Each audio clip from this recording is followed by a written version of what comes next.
Okay, we are live now. So good to be here. I think honestly, I've anticipated this program since the I think it's last week when we planned it out. We're going to be having this crossover night for especially for friends and well wishers of this particular brand, and it's amazing that it's happening despite the whole tech issues initially. So please let me know if you can see my screen because I'll be sharing some visuals. Yes, I can see your screen. Okay, great. Good evening once again, Mr. Emmanuel. It's so good to have you here tonight on this very first edition of our crossover night service. Yeah, it happens in religious homes, like in churches, basically. So where crossover nights happen, where people cross over from one year to the other with prophetic declarations. But specifically, this particular program is dedicated to business owners and entrepreneurs, and the reason for this conversation tonight is for them to learn actionable strategies and get insights of how they can operate better in 2023. We're talking about winning strategies that can help them expand their enterprise, sustain their business, and help them grow their revenue. And there's no better person to talk on this particular topic than yourself, Mr. Emmanuel. And that's I think that will take me to the next item here, reading out your bio so everyone listening can have an understanding of why you are the best fit for tonight's program.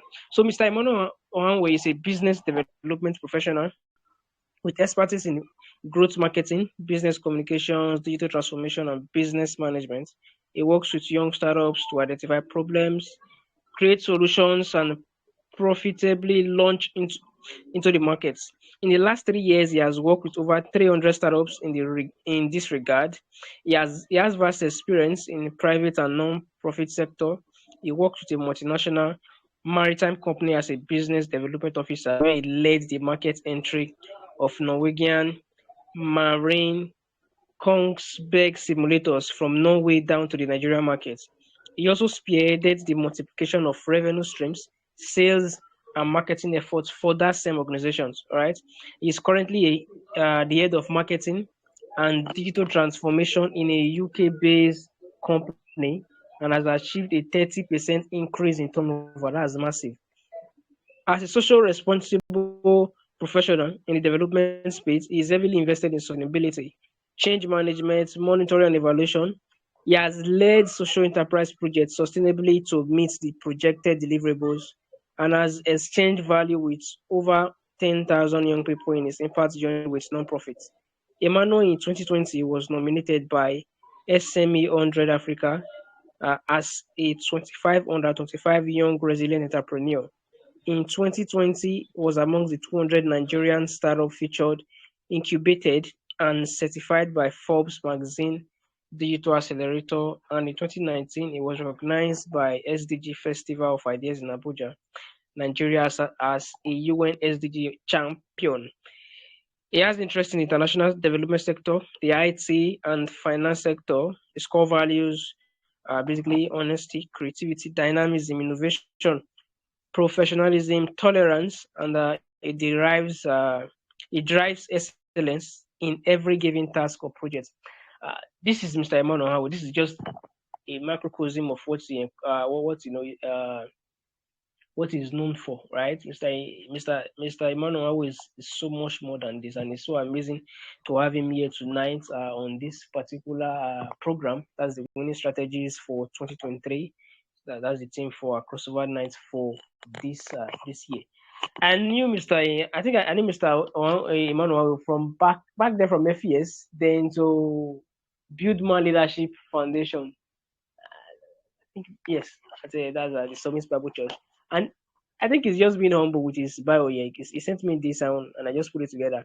He didn't make mention of the fact that he led an incubation program for entrepreneurs here in Abuja, where four people were awarded $1,000 each. Massive. Four different people had $1,000 each. Not just the money, they got the trainings that they needed to succeed. And of course, one of the beneficiary was interviewed recently in one of our podcasts. That's the Money Business Podcast. That's Mr. Precious and Zamda. You can go back and just go to our YouTube channel and see the interview there with him. So Mr. Emmanuel has been a lighthouse for everybody that come across, that meets him, connects with him, and I'm very certain that for every business owner and entrepreneurs that will be part of this program tonight, you're going to experience lights in your business, expansion, and new strategies that you need to sustain whatever you're already doing. And for those that are aspiring to be entrepreneurs or aspiring business owners, whatever you're learning tonight is going to be very much, useful and easily applicable for what you're going to be doing with regards to your business, right? Okay, guys. So before we move on, I know time is fast spent. The SAGLC brand is a consulting firm that offers range. I'm just giving you an idea of what our brand do. Offers a range of services designed to help business grow, make investment, and develop strong leadership. The company focuses on providing holistic solutions that address a wide range of business needs, including strategy development, financial planning, marketing, sales, operations management, and human resources. Okay. In addition to its consulting services, SAGLC also offers training and coaching programs to help business leaders develop their skills, knowledge, and the need to effectively lead and manage their organizations. So the company team of consultants and coaches are experienced professionals with track record. We outsource most of our works too, and we also do a lot in-house. Okay, so this makes up the professionals that have track record of helping businesses achieve their success, and we work with clients to understand their unique needs and challenges and develop customized solutions that are tailored to their specific needs of these very individual businesses.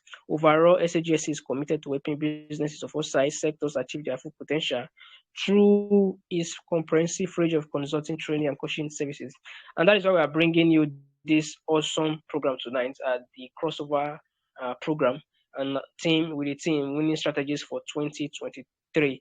Mr. Emmanuel, thank you so much once again for agreeing to do this with us tonight. I am really, really excited, honestly speaking.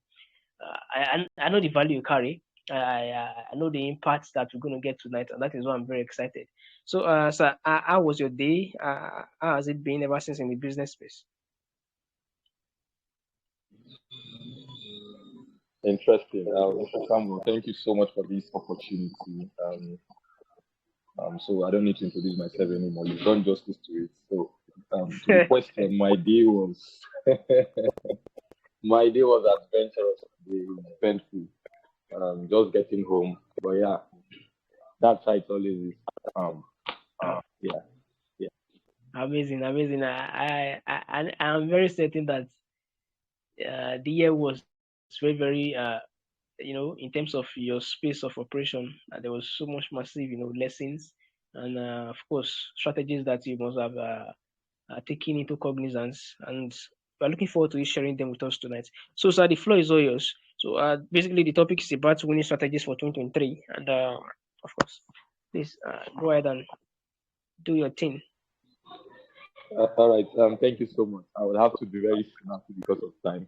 Let me just hit the nail at the head.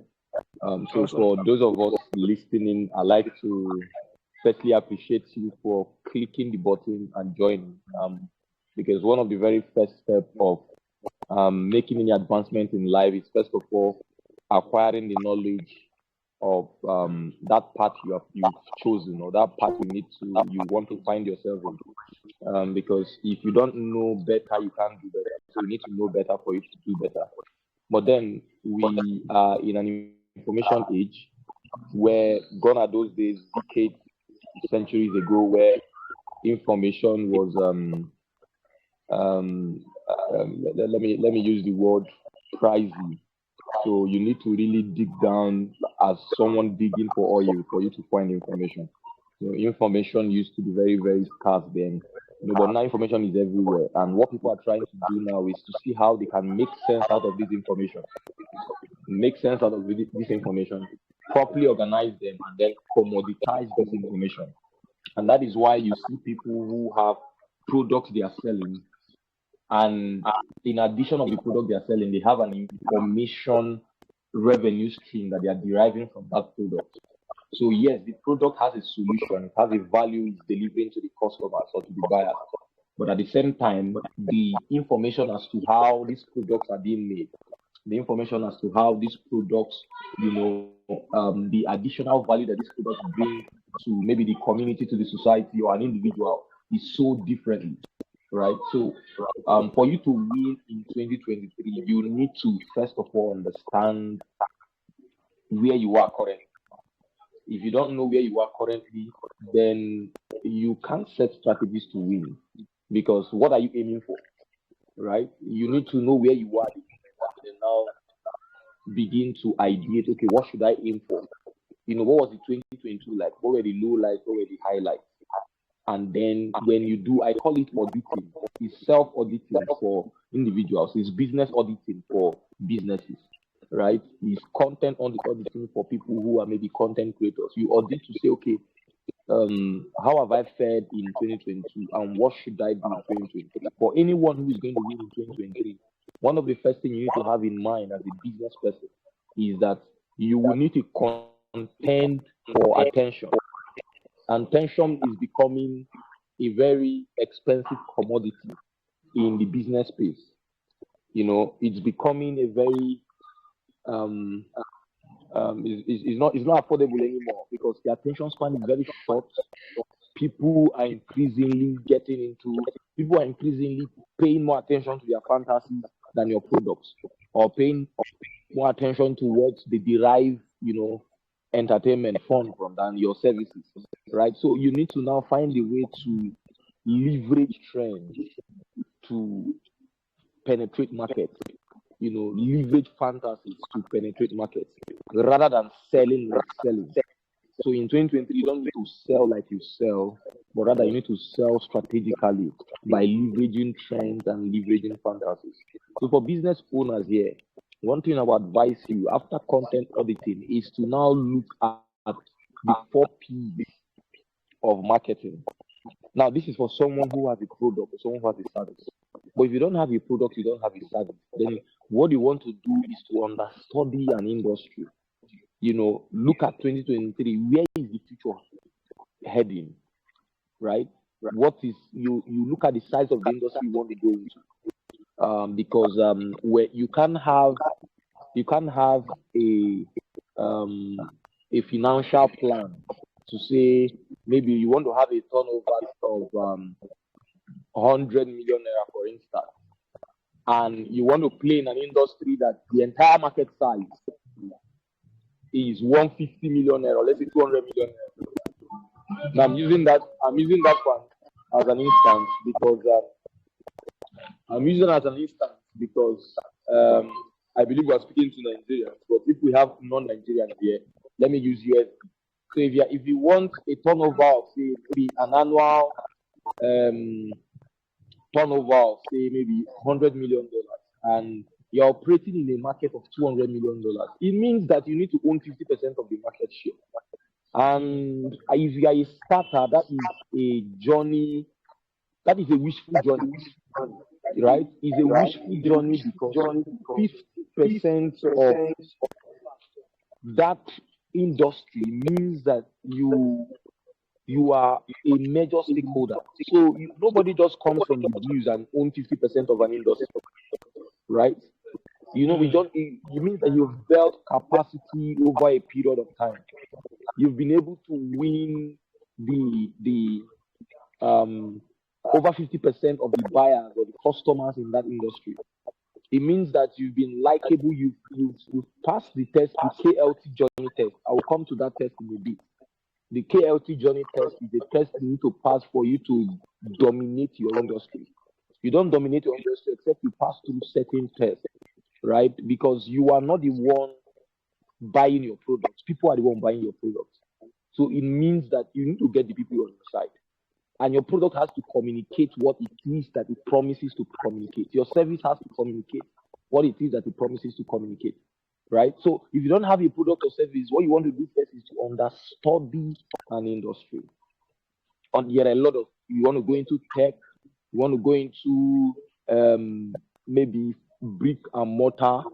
Maybe you want to go, you don't want to do internet stores, you want to do brick and mortar store where you have a physical shop and all of that. How fast can you scale such a business?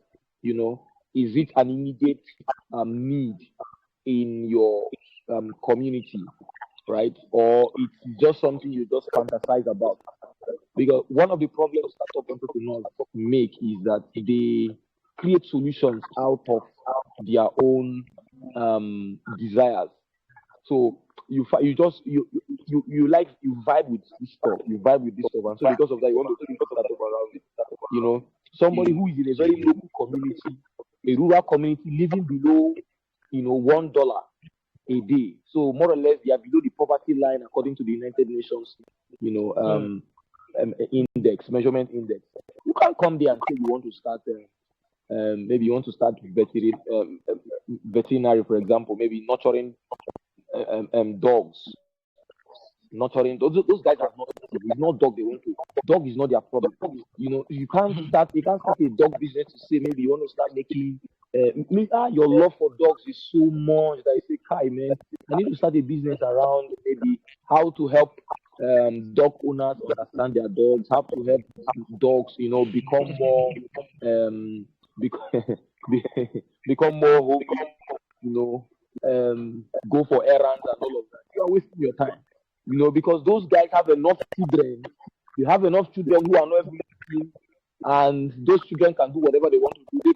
They don't have the luxury to keep a dog. Yes. They don't have the luxury. So you need to understand, and that is for someone who wants to do a physical business. So you want to do a business in the internet. You want to understand your own, first of all, your own country. Because when you want to penetrate nations, you will leverage on the testimonials of people who know you, of people who speak your language. I can't penetrate Rwanda from Nigeria without firstly, I don't need to dominate the Nigerian market, but I need to have a level of success that can speak for me to penetrate another nation, right? And in fact, the question of trust already, right? When it comes into place, the only pathway that you can, leverage to penetrate that market when there's a question of trust is testimonials, real testimonials. What are people saying about you in your own nation, right? And so that's one thing. You don't have a product, you don't have a service, study a particular industry. Think about what you want to make out of that industry, or think about what you want to earn for the year. If it's beyond or maybe very close to say 50% of that, the market size of the industry, then you need to look for other industries. There are very big industries that the market size are so large. When you have 0.05% of that market, you are in millions, right? So, but when you have a product and service, now this is where you will now have to adopt the 4 P's in marketing. The truth is this: your product is not a monument. You can't have your product to decorate your house. Even an artist, there's a limit to how much of your artwork that you would like to have in your house. You want to also monetize your artwork. So it means that you need to devise a means to create a commercial value around your artworks so it can be appealing to the market. So whether you have a product or you have a service, one of the first things you need to understand is that there is need for marketing, because in marketing you attract the needs that will give you money for that product or the service. But before you go into marketing, you need to tick the boxes of a product market fit. It is important because your marketing can become an action in futility if at the end of the day the customers make contact with your product and they are dissatisfied. It will take something beyond human ability to make them test your product again. Let me give you an example. So there's this shop I usually go to get peanuts. I like their peanuts very well. Very crunchy. I like their peanuts very well. Very crunchy and, sweet and all of that. So maybe, I don't know, I have become a very regular buyer that they now have to reduce the quality. One of those days I now got the peanuts. I'm telling you, I got the peanut, and the peanut was so nice. It was so different from what I used to know. Ah, man. I complained. I said, this is not the peanuts I used to buy. And I didn't take I didn't take it for health reasons. I discarded the peanut. When the woman had to be telling me, God, we don't change them, I was scared to go and check again. I said, no, I know. You don't say we don't change them, we don't change them. But one thing made me to go back again. It was her customer service. Now, beyond the peanut, she doesn't produce it, she gets it and stock it in her shop. But her customer service is excellent. Like sometimes, even if I'm not buying anything, she wants to know how I'm doing. She wants to know how it works. She wants to know. She's interested beyond just what I buy. She's interested beyond what the money that I'm giving her. And so I had to try that peanut again and saw that truly the peanut has improved. From the bad state they brought it down before, right? So you don't want to risk marketing, and then your customers will regret ever making contact with your product or service. So that is why you need to attend product market. In attending product market fit is simply a good product meeting a happy market. I will come again with that. A good product meeting a happy market. So if you've ever done set in mathematics, you will see that when you have those two circles, one circle will intersect the other circle. They will say maybe set A in unionism to set B because there is an intersection point. So the product market fit is the intersection of a good product and a happy market. It means that that good product is meeting a market that is hungry. They are happy and at the same time hungry to get that product. So a market cannot be hungry for your product if that product is not meeting your needs. And you cannot understand the need of the market if you've not engaged the market. And that is why you're carrying out. I'm saying all of this because for you to dominate in 2023, it is not your own. It is not in your place, right, to call forth which of the product is supreme, or which of the product is superior, which of the service is superior.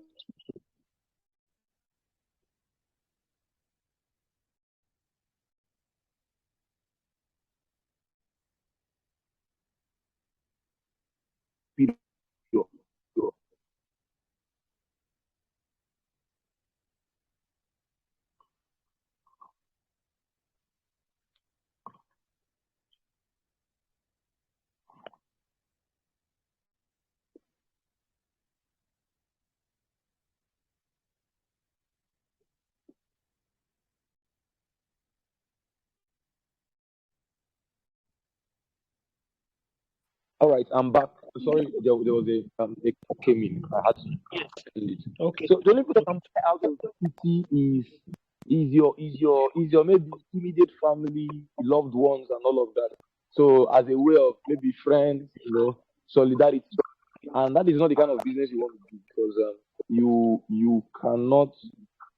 There's a limit to how much how many times they will come back. Nobody, if they buy for you, they can't keep buying from you. But people always come when you say you have repeat customers, return customers. There are people who truly you are addressing a problem, you are addressing a need for them. So you don't even need to persuade them because they know that they need you, right? So if you must win in 2023, you must be positioned as someone who is value driven, someone who is solution driven, someone who is needed, right? And you cannot be needed if you don't tick these boxes. So for you who have a product, have a service, ensure that you carry out kind of a market survey to validate the need of that product or that service in your market, and then engage the 4 P's to market. When you've attained the product market, when you've certified your product to be a solution to a particular problem for a particular demographic in your industry, then you now need to engage the 4 P's in market. There are actually 7 P's, but I like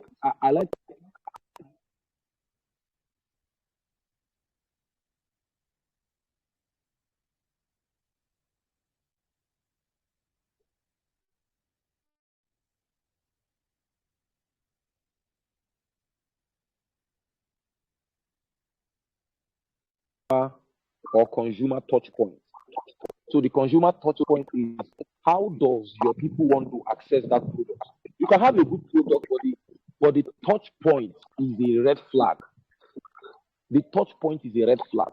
Let me say, for an example, if you are building, maybe let's say you are building an intervention product, for example, for maternal, let's say women who are in maternity, like women that want to give birth and all of that, and you want to reduce child mortality rate and everything. You can't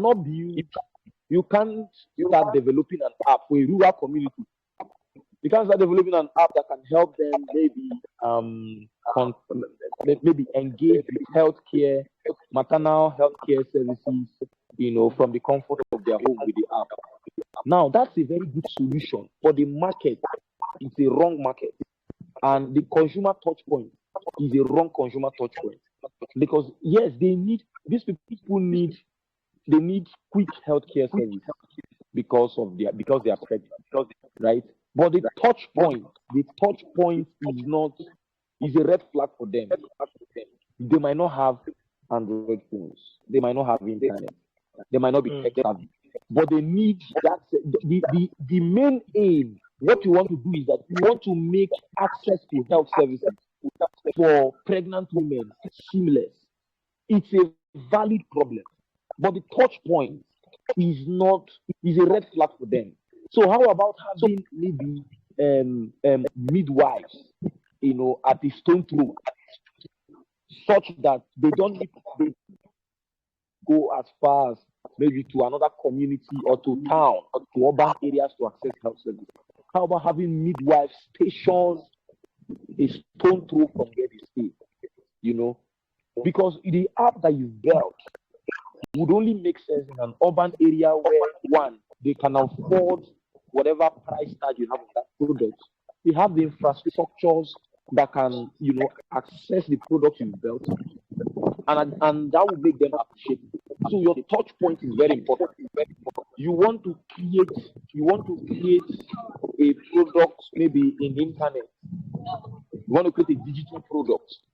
How is it a kind of product that the touch point, you should rather attract your leads on WhatsApp, right, than having them maybe make payment directly via a payment channel? Maybe it's a kind of product that they need a human, they need to discuss with a human, like they need a human touch in it to validate, that offer, or to even build their confidence. So what you want to do is that instead of them taking them direct to PayPal, because when they look and say, man, you can't have a product of say 2 million, 3 million in a very trust-sensitive environment, 2 million, 3 million, and you expect them to just go and make payment like that with PayPal. You want to nurture them after you've gotten their interest and all of that. You want to nurture them on a WhatsApp and say, oh, come, give our customer care a call. We have a customer care who's doing it. They want them to give you the natural voice, the human voice, and say, oh, engage with the human voice and say, oh, so there's a human behind this. And then they can, they can build their trust the more. They can ask more relatable questions. And then it hastens up their, purchasing decision. So your touch point is very important. When you have a product, ensure that the touch point is simply, how do they want to access this product? How do they want to access this service? What is more convenient for them? Then the second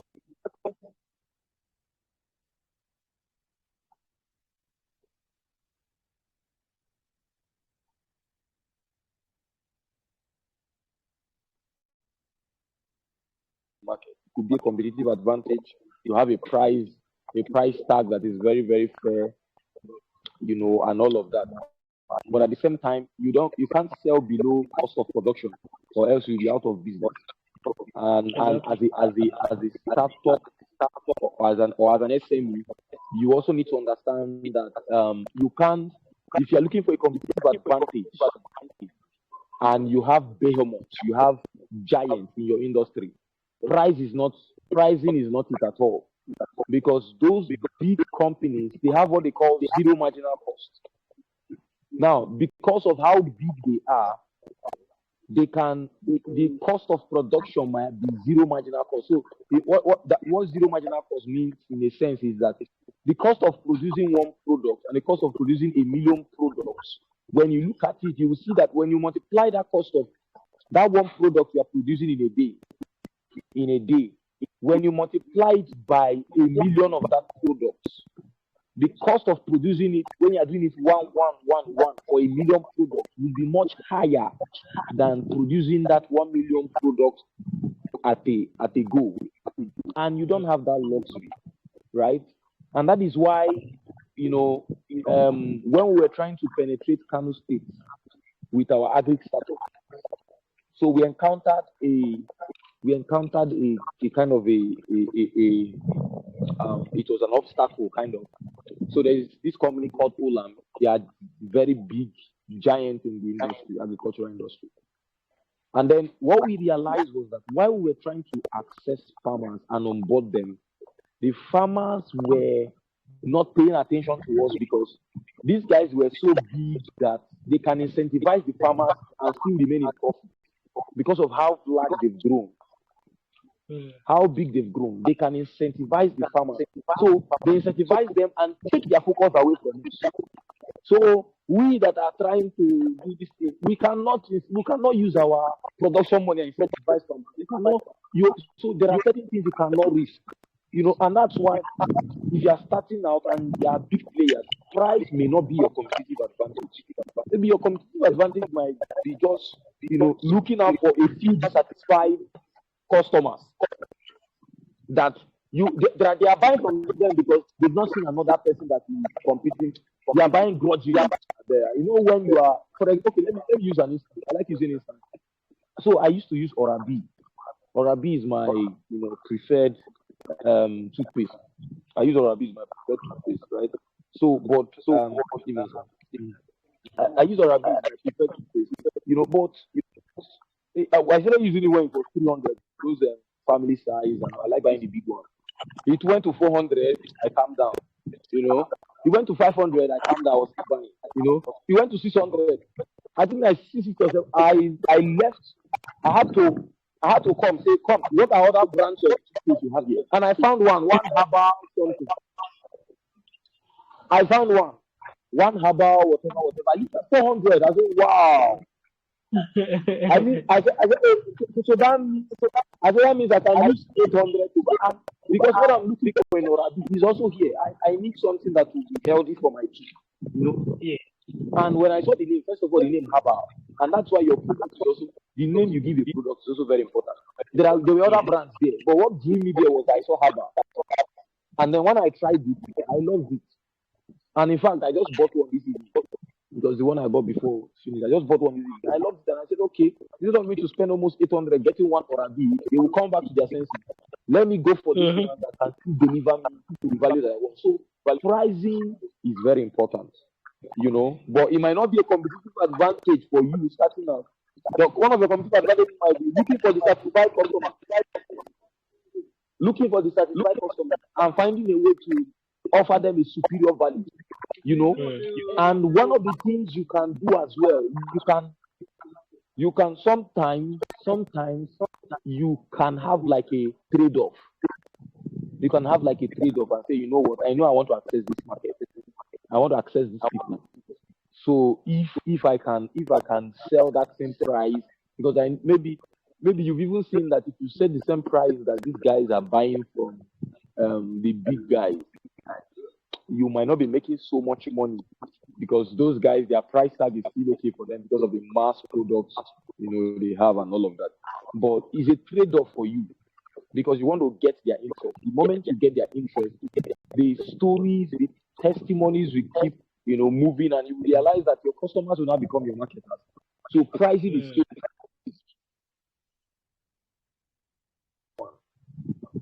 Place is another one, right? So where are the places you want to find these products, these services? Where are your people? Where are they?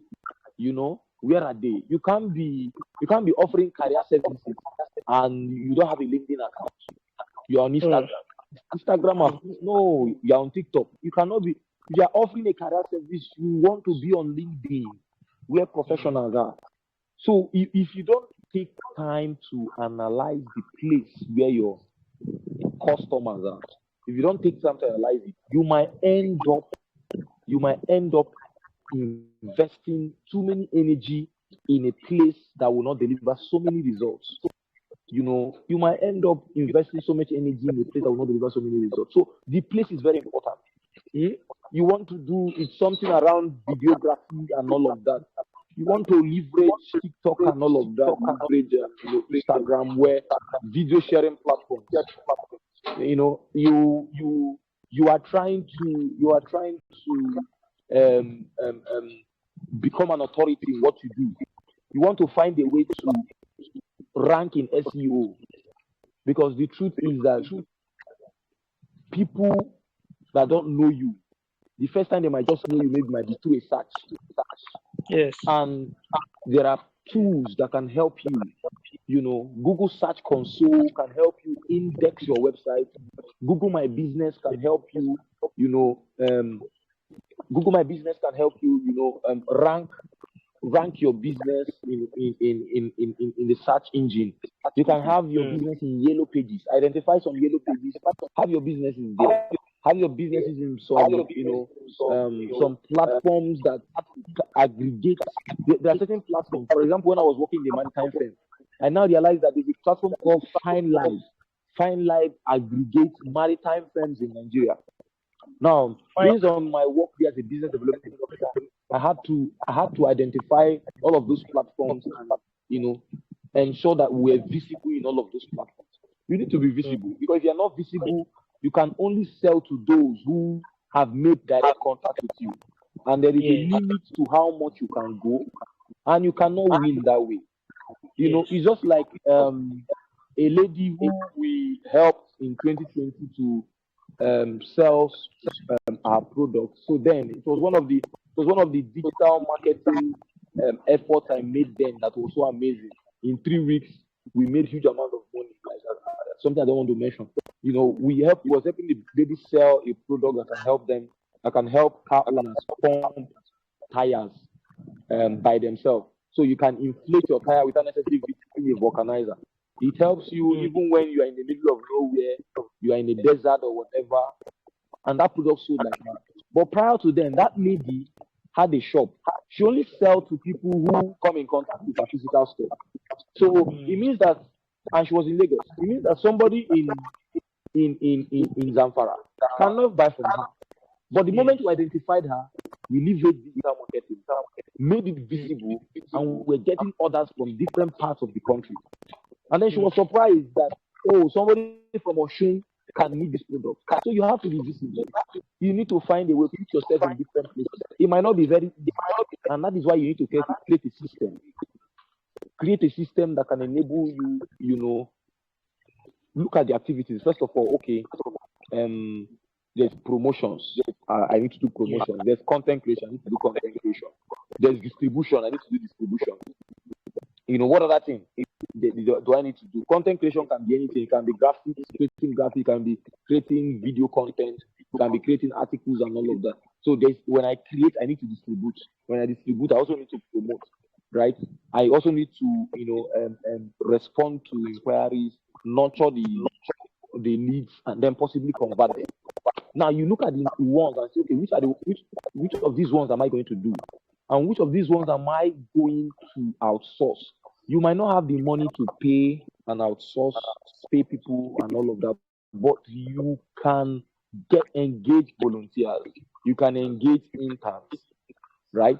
You can engage volunteers, you can engage interns. And there's a whole lot about volunteer management and intern management, which I'm not going to delve into. And so the last one is promotion. So you need to distribute, of course, you need to promote, but what I advise in promotion is that, first of all, you need to do some organic work before just promoting. Because the truth is that when you promote, what you are trying to do is that you are trying to knock at the doors of strangers. And when you knock at the doors of strangers, one, there's skepticism. And the only thing that can erase skepticism is when they see validations. And validations can only be achieved organically. It means that you should have done some organic work, done some there. So your page should not be empty and you are doing ads. Somebody comes to your page and is not seeing.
Okay, sir. You are back now. Oh, I thought I've been up all this while. Can you hear me now? Yeah, I can hear you. Okay. Please go ahead. Oh, I was thinking I've been up all this while. I've been speaking on this while. I didn't know it was muted. No, it wasn't muted. I think there was a glitch, but it's okay. You were saying something about Okay. validation. About what? Validation. That's for those who are, knocking on the doors of strangers, and strangers. Yes, validation. So in that validation, when they see the footprint, it validates that, okay, I can do business with this person. So what they are trying to do is that, you see, when you do that promotion, you might not necessarily be asking them for money. Maybe the promotion might be to draw them to the inner cycle. Draw them to the inner cycles so that in the inner cycle you can nurture them. They can see the free part of you. And when they see the free part of you, to give them an idea of what your paid version would look like. You've drawn them inside. Just like John was brought inside. He said, "Come up hither." In Revelation, John was told, "Come up hither." So you've drawn them inside, and when they see that part of you, they are motivated to access the paid version. So in 2023, if you want to win, you need to sell something. It could be your own personal brand. Maybe you have services. You need to position as a solution provider, someone who is confident, someone who knows his onions or her onions, and someone who can deliver value excellently. You people will be confident to do business with you as much as you are confident in yourself. If you are not, and you cannot brag with nothing, so you need to be confident, and the confidence has to really be hinged on the fact that you're actually good, right? So you are not an empty brass that is making noise, and when people come to access your service, they see that actually you are not what you say you are. So you don't want to have customers to spread bad comments, bad reviews spread faster than good reviews. If you're a personal brand, you need to position yourself to be more visible in 2023. Attention is becoming a very pricey commodity.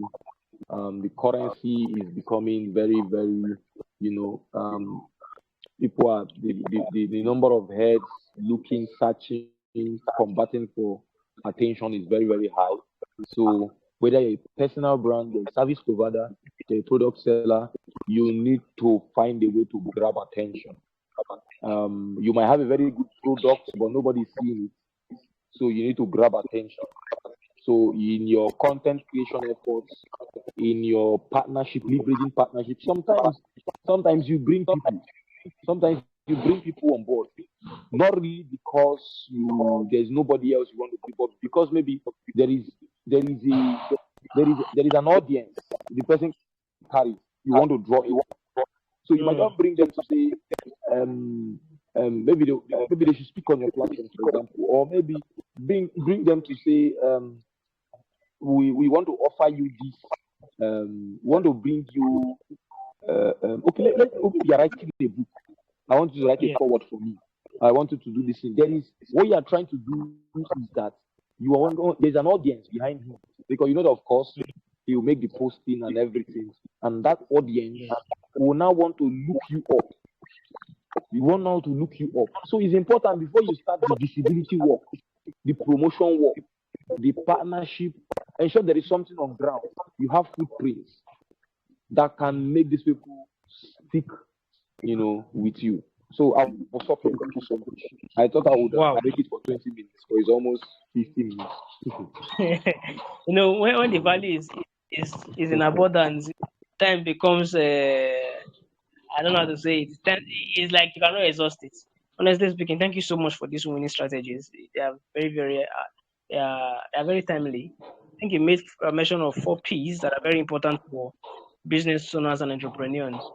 Most importantly, I think I kind of pick one particular serious. Talking about the pricing, I quite share that information too every time that playing the pricing game is not business. It's not good for business at all. Even when people patronize me for some of the soft services I render, I make them understand that see, a lot of people may actually this particular service I'm offering, so may charge higher, some charge lower, but this is the price I'm charging. I am not interested in any pricing game because I know in the long run it's very disastrous. Even most of the business I've done personally that I kind of have some little glitch and regret. It is because I kind of uh, played the pricing game. That the same game I've actually been avoiding and do not in any way want to play. You know, it is very, very perfect the way you said it. That pricing game, it is not for a business owner and entrepreneurs if you want to remain in business, especially when you have bigger competitors around. And if they see that you are amassing customers, what they have to do is to crash down their price even lower than you currently do. And if you decide to keep playing the game, you'll be out of business before you know it.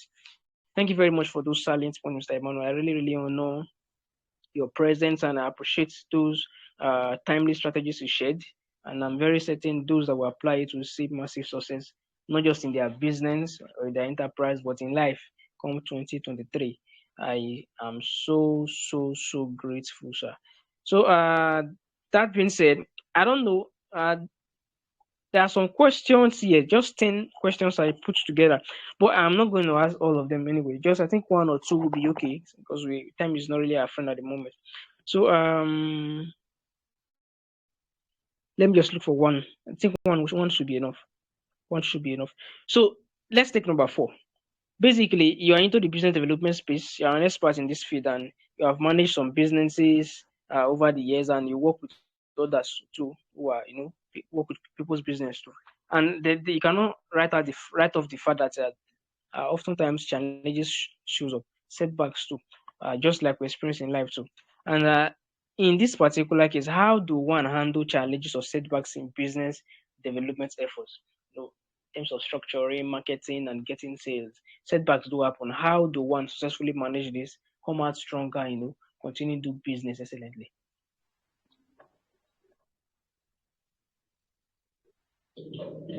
Yeah, setbacks are, you see, setbacks are they are very important because they are building blocks to advancement. If you don't hit it, then you are probably not doing anything or you are playing it safe. But the truth is that, it doesn't make you to break you. It doesn't happen to break you, but to make you. If I tell people that entrepreneurship is not for the lily livered, there are certain, if it is not market problem, is a product problem. If it's not a product problem, it's a partnership problem. It's not a partnership, it could be a finance problem, even be a debt problem. Maybe you've already calculated your financial projection. You already calculated that, see, I can pay up this debt if I sell so number of products or do so number of services. But you realize that at the end of the day, it's not what it is. So when one meets setbacks in business development, one thing is you need to sit back to really review what led to the setback. You need to really sit down to review what led to the setback, and then understand, are you really in the right industry? One, you need to understand, check your abilities, check your strength, because when you look at what led to the setback, if it is something tied to your own, maybe is a direct error, mistake from you, then you need to know, is it something you can learn from and then move on, or are you really in the right industry?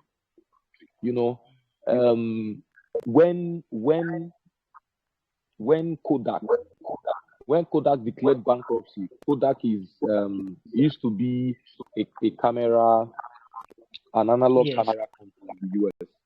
And then, after some time, they declared bankruptcy in 2000, and I can't remember now. Declared bankruptcy, and then they surfaced in 2020 as having a health-related outlook, and got huge funding from the US government, and they bounced back again. Now, look at the time it took them years, because one of the things that happened was that they were not able to innovate with the trends. So they were, just like what happened to Nokia and, some of the known companies that we know that felt that the world never evolves. The world revolves around them. So they met that setback, and when they made that setback, what they did as a big company was to review what led to the setback, and they saw that they had decision makers who were too rigid and not flexible. So they were too rigid, not flexible, not innovative. They don't accept change. They are scared of change, and they had to revise some of the officials who were holding some of the decision-making positions in the organization. Now, that was a problem for them because they just needed to accept. It wasn't like this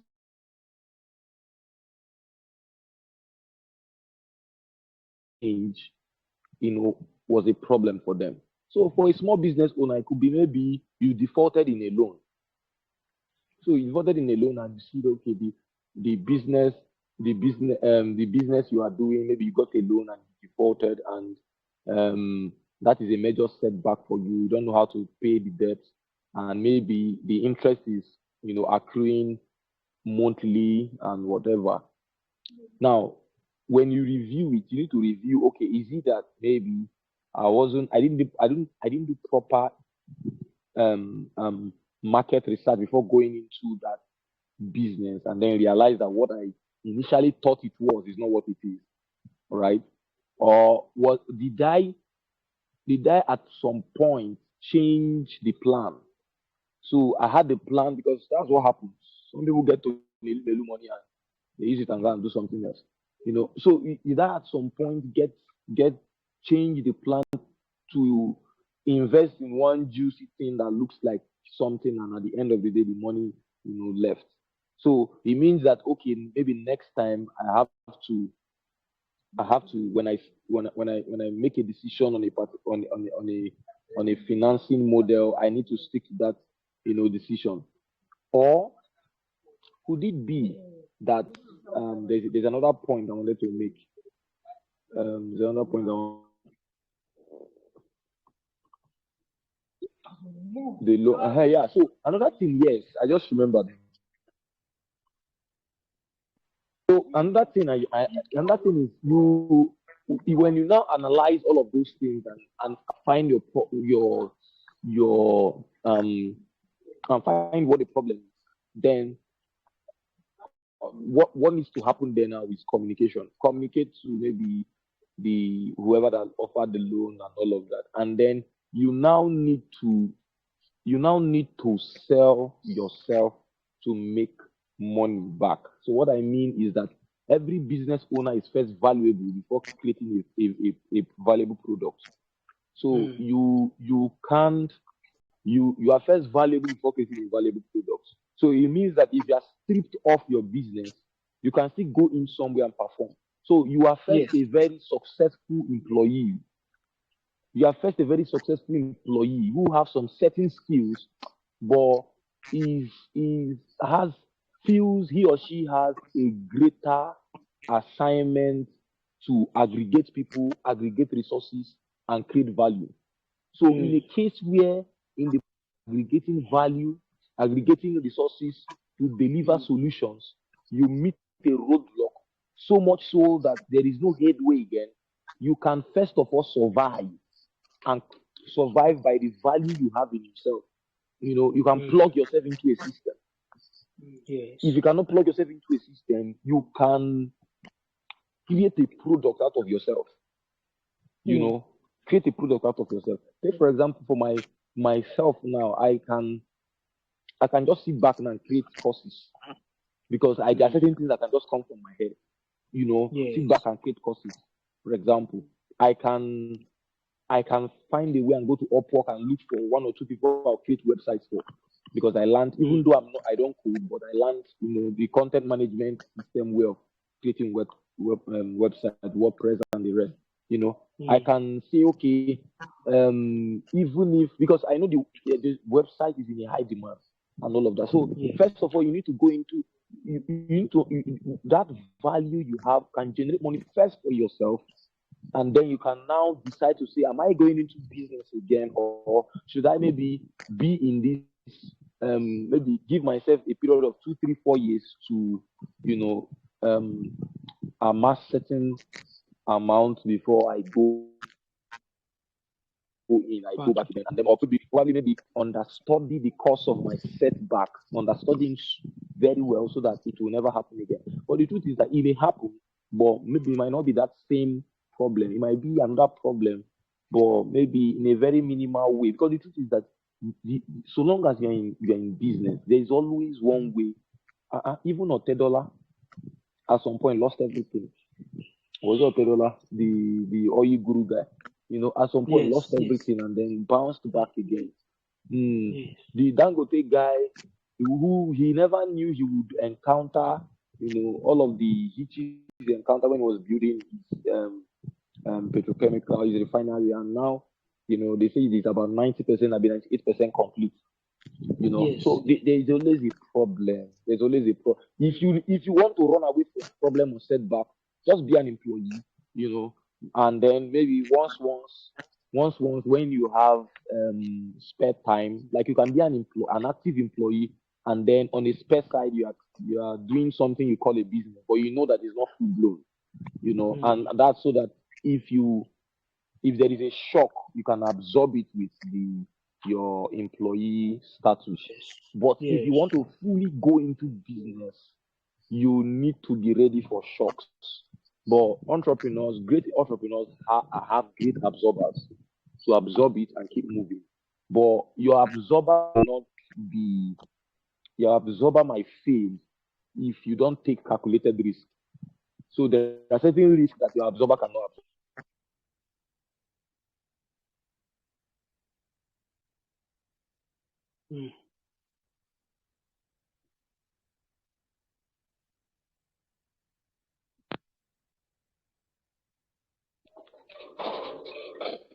So you need to count the cost and ensure you're making a calculated risk, because if you're not making a calculated risk, your absorber might not be able to absorb certain shocks. So that's that. Yeah. Thank you very much for that. Thank you so much.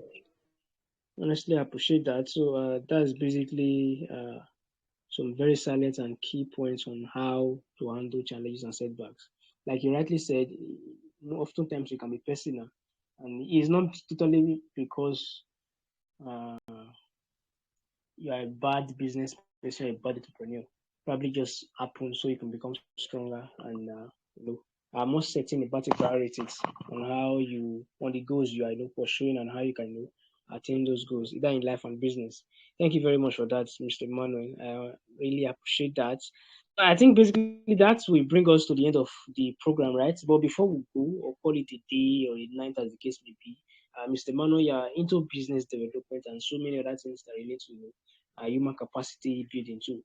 So definitely your expertise will be required, and people need to reach out to you. And I would like you to talk to us about what you do and how people can reach out to you and be part of the services you offer and what you render at the moment.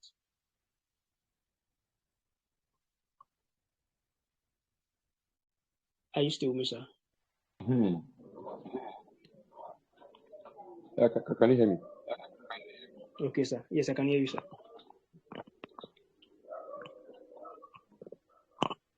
Can you hear me? Yes, I can hear you, sir. Very loud and clear.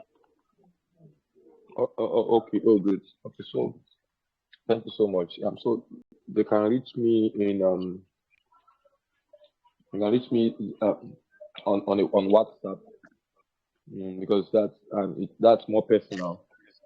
070 349 30975.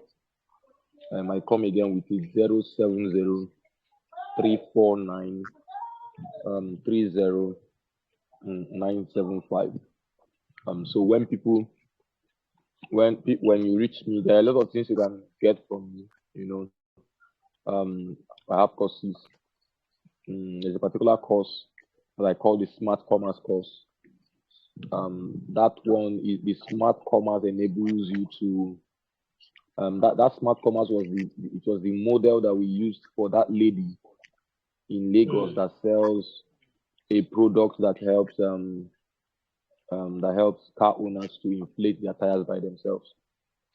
So the Smart Commerce basically it helps you earn at least maybe 30 to 40K weekly, depending, on the kind of product you select. So we take you through lead generation, conversion, sales funnel, and how to scale whatever you are doing. So it's basically product selling, but you don't need to create the product.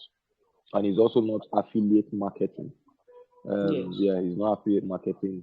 It's just for you to understand how to build the sales funnel, make a decision on the product you want to sell, and then start selling. All you need to do, the only thing we tell people is that you need to make up your mind to respond, to orders. You need to make up your mind to call. And that's where the work is, calling to say, okay, please, where do you need your order and everything. Following up, in the different, in almost all the states, we have, networks of people who can help deliver whatever product you are selling. And also, I offer if you want to penetrate emerging markets, I help that also want to penetrate new markets, whether it's a new market in your country or in another country. Yeah.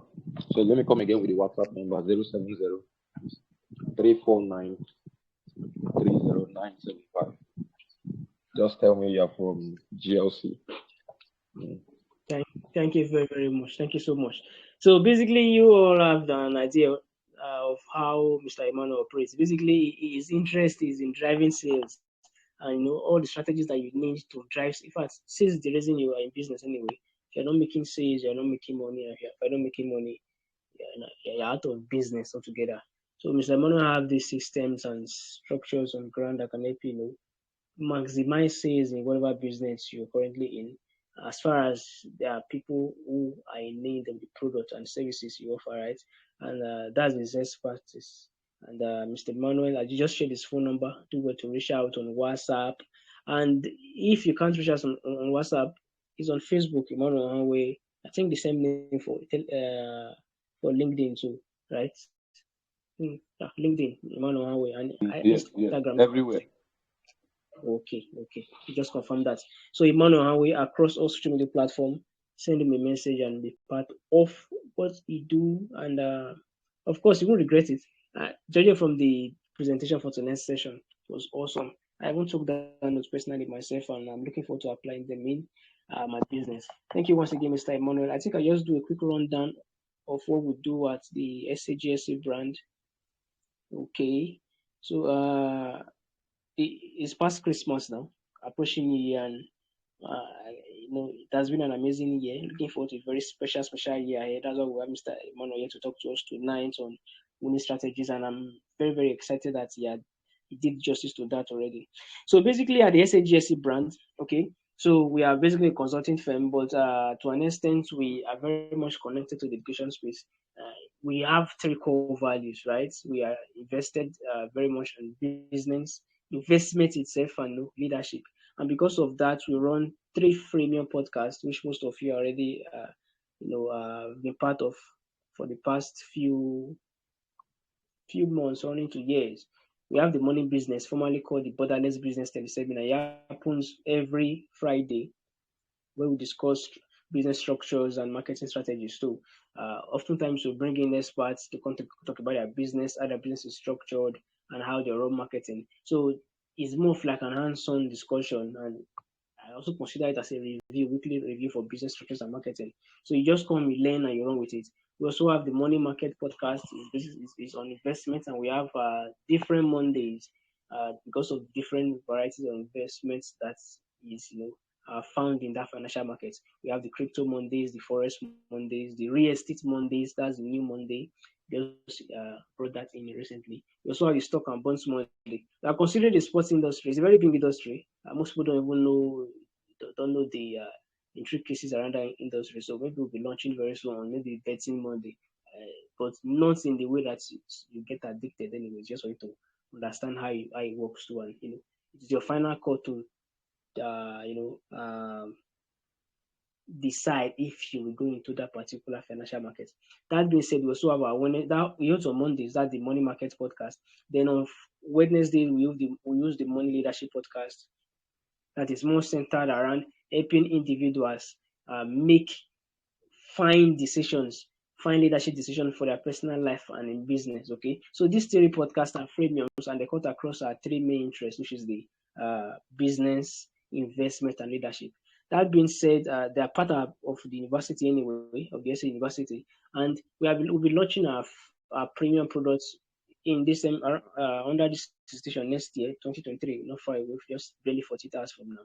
And these are going to be premium products, okay? And we have the PTMB, that is an advanced MB, and we have the FTM for the money market, that's the follow the market, and of course we have the leading economist, that is an advanced money leadership program. Okay, so more information will be rolled out as time goes on, but basically this is just an information, me giving that information about what is to come.